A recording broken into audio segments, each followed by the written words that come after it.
এই গ্রামের ছেলে পড়ালেখা শেষ করে শহরে ভালো চাকরির হাতছানি উপেক্ষা করে গ্রামে বাণিজ্যিকভাবে মাছ চাষে আগ্রহ প্রকাশ করেন। জামাল অনেক ভেবে দেখলেন, যেহেতু দেশের এই বিশাল জনগোষ্ঠীর আমিষের চাহিদা ক্রমশই বাড়ছে আর প্রাণীজ আমিষের অন্যতম প্রধান উৎস হচ্ছে মাছ। মাছ নিয়ে কাজ করলে নিজের এবং দেশ মাতৃকার জন্য কিছু করা যাবে, সেই ভাবনা থেকেই জামাল 3টি পুকুর দিয়ে মাছ চাষ শুরু করে। আজ তার 28টি পুকুর। জামাল এলাকার দৃষ্টান্ত এবং অনেক তরুণের অনুপ্রেরণা। আসসালামু আলাইকুম চাচা। জামাল বাবা, তোমার লগে একটু কথা কইতে। কোন চাচা? অনেকদিন যাবতই তো মাছ চাষ করতেছি। এই ছোট বড় মিলে আমার 15-16টা পুকুর আছে, কিন্তু আমি তো তোমার মতো আগাইতে পারতাছি না। অথচ দেখো তুমি আমি একই কাজ করতেছি। চাচা, মাছ চাষ করে সফল হইতে হইলে জানতে হইব মাছ চাষের আধুনিক পদ্ধতি, ভালো জাতের রেণুপোনা, গুণগত মানসম্মত খাবারের ব্যবহার সম্পর্কে।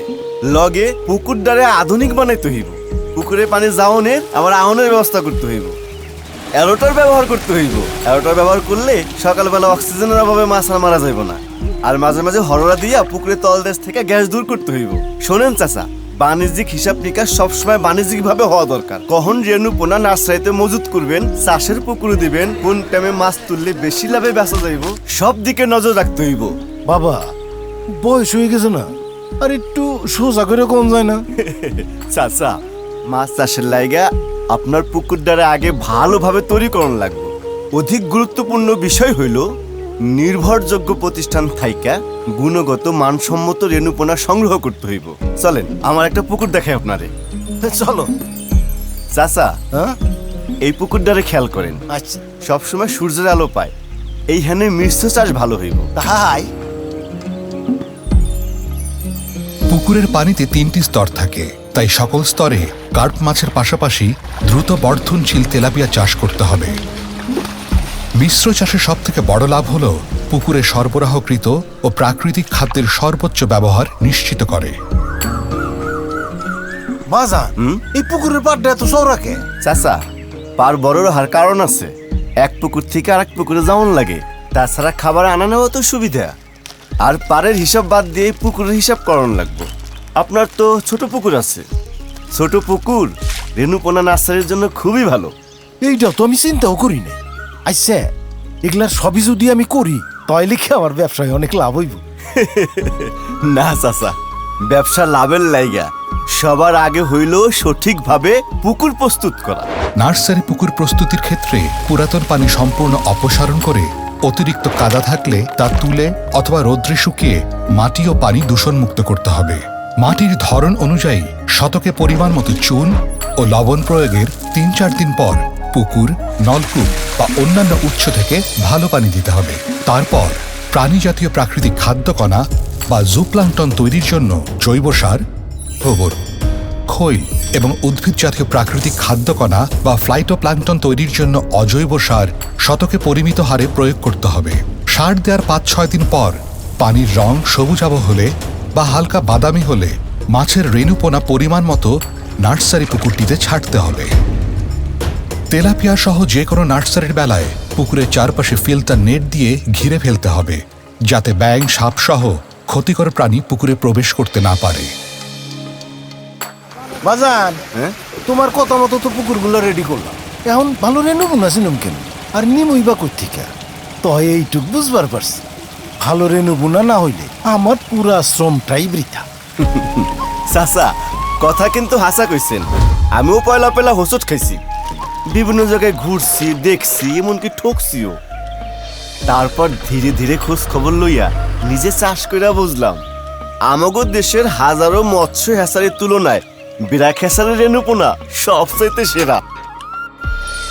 ব্র্যাক ফিশারিজ এন্টারপ্রাইজ 1991 সাল থেকে সারা দেশে সর্বোচ্চ মানসম্পন্ন রেণুপোনা উৎপাদন এবং সরবরাহ করছে।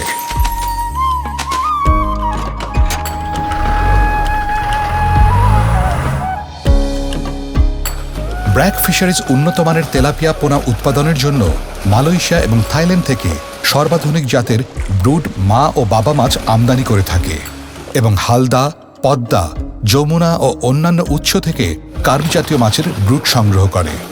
এছাড়াও ওয়ার্ল্ড ফিশ বা আন্তর্জাতিক মৎস্য গবেষণা প্রতিষ্ঠান, বাংলাদেশ মৎস্য গবেষণা ইনস্টিটিউট, সরকারি মৎস্য অধিদপ্তরের ব্রুড ব্যাংক এবং ব্র্যাকের নিজস্ব হ্যাচারিগুলো থেকে পোনা বিনিময়ের মাধ্যমে কৌলিতাত্ত্বিক ব্যবস্থাপনা তথা জেনেটিক্সের সূত্র মতে নির্বাচিত প্রজনন কৌশল প্রয়োগ করে সুস্থ, সবল ও মানসম্মত ব্রুড মাছ তৈরি করে। তারপর সম্পূর্ণ জৈব নিরাপত্তা নিশ্চিত করে উন্নত পদ্ধতিতে প্রজননের মাধ্যমে রেণুপোনা উৎপাদন ও সরবরাহ করে থাকে। ব্র্যাক ফিশারিজ মাছের সংকরায়ন বা ভিন্ন প্রজাতির দুইটি মাছের মধ্যে ক্রস করা থেকে বিরত থাকে। উৎপাদনের প্রতিটি ধাপ, যেমন রেণুপোনার স্বাস্থ্য, বাহ্যিক রং, স্বতঃস্ফূর্ত চঞ্চল ভাব, সবকিছু দেখে অত্যন্ত সচেতনতার সাথে কঠোরভাবে মান নিয়ন্ত্রণের মাধ্যমে ডেলিভারির পূর্বে গুণগত মানসহ আধুনিক ল্যাবে পরীক্ষা করেই আপনাদের হাতে আসে ব্র্যাকের উৎপাদিত রেণুপোনা, যেমন তেলাপিয়া, কার্প, ক্যাটফিশ ও চিংড়ি পিয়েল। তাই আমার পুকুরের রেণুপোনা আমি ব্র্যাক থেকে আনি।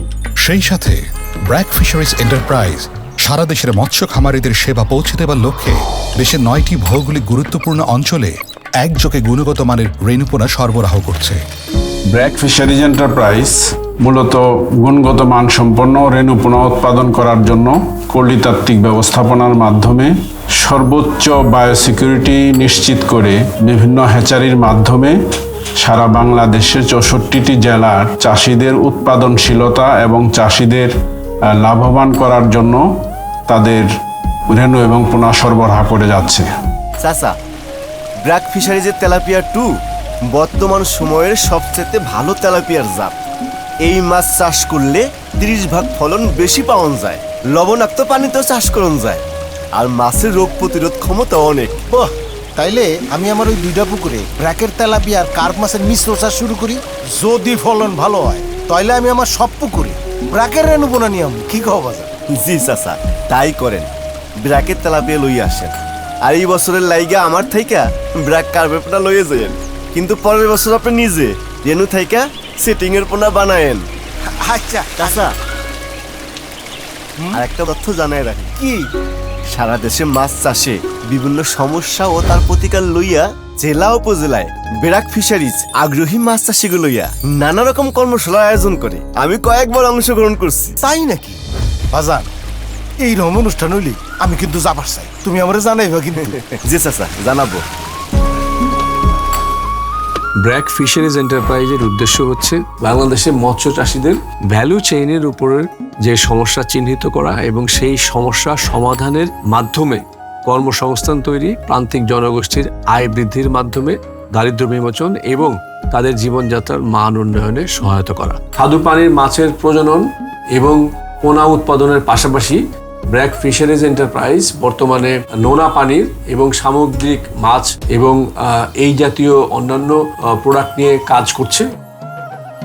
চাচা, আওয়াজান কেমন আছেন? আছি ভালো। ব্র্যাকের রেণুপোনা আনছিলেন? আনছি বাজা, সবপুরই তো ব্র্যাকের থেকেই আনছি। চাচা, ওই যে কইছিলাম কম পক্ষে 30 দিন নার্সারি শেষে চাষের পুকুরে সঠিক হারে পোনা মজুতের পর 7 থেকে 10 দিন পর পর মাছের নমুনা সংগ্রহ করতে হইব।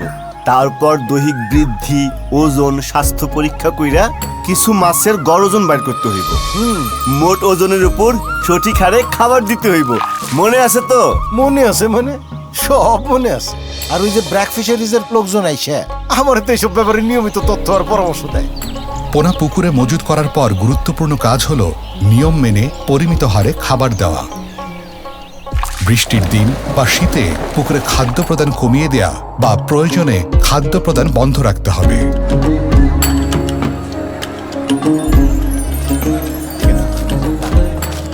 চাচা, খুব খুশি খুশি লাগতেছে। ব্যবসা মনে হয় ভালো হয়েছে।